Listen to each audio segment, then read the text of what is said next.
Oh, hell no, man. Hola amiguitos, bienvenidos nuevamente.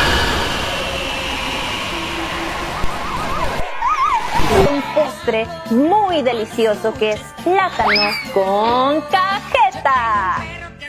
Los ingredientes que van a necesitar son un plátano, un cuchillo, pero